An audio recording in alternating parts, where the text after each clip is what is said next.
Welcome to this channel. ഇന്ന് നമുക്ക് ഒരു ഇംഗ്ലീഷ് സ്ട്രക്ചർ പഠിക്കാം.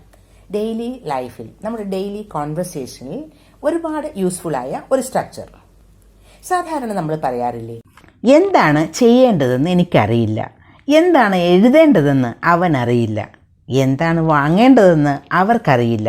ഇങ്ങനെയൊക്കെ നമുക്ക് മലയാളത്തിൽ എപ്പോഴും സംസാരിക്കേണ്ടി വരാറില്ലേ? ഇതൊക്കെ എങ്ങനെയാണ് ഇംഗ്ലീഷിൽ പറയുക? ഇതിന് നമുക്ക് ഒരു സ്ട്രക്ചർ പഠിക്കാം കേട്ടോ. എന്താണ് ചെയ്യേണ്ടതെന്ന് എനിക്കറിയില്ല, I don't know what to do. ഇവിടെ സ്ട്രക്ചർ ഐ എന്നത് സബ്ജക്റ്റാണ്. അപ്പോൾ സബ്ജക്റ്റ് പ്ലസ് ഡോണ്ട് നോ, അതല്ലെങ്കിൽ ഡസൻ നോ. അത് കഴിഞ്ഞാൽ വാട്ട് ടു, അത് കഴിഞ്ഞാൽ വെർബിൻ്റെ V1 ഫോം. ഇവിടെ ഈ സെൻറ്റൻസിൽ നമ്മൾ ഉപയോഗിച്ചത് ഡു എന്ന വെർബാണ്. ഐ, യു, വി, ദേ ഒക്കെയാണ് സബ്ജക്റ്റ് എങ്കിൽ നമുക്ക് ഡോണ്ട് നോ ഉപയോഗിക്കാം.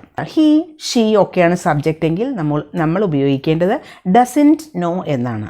കൂടുതൽ എക്സാമ്പിൾസ് നോക്കുമ്പോൾ വളരെ കൃത്യമായിട്ട് അത് മനസ്സിലാവും. അതുകൊണ്ട് നമുക്ക് കൂടുതൽ എക്സാമ്പിൾസ് നോക്കാം. ഡിന്നറിന് എന്താണ് പാചകം ചെയ്യേണ്ടതെന്ന് അവൾക്കറിയില്ല. She doesn't know what to cook for dinner. എന്താണ് എനിക്ക് വേണ്ടി വാങ്ങേണ്ടതെന്ന് അവർക്കറിയില്ല. They don't know what to buy for me. എന്താണ് പാർട്ടിയിൽ ധരിക്കേണ്ടതെന്ന് അവൾക്കറിയില്ല. She doesn't know what to wear in the party. ഇപ്പോൾ സെൻറ്റൻസിൻ്റെ സ്ട്രക്ചർ മനസ്സിലായല്ലോ. കൂടുതൽ സെൻറ്റൻസസ് ഇതുപോലെ പ്രാക്ടീസ് ചെയ്യുക.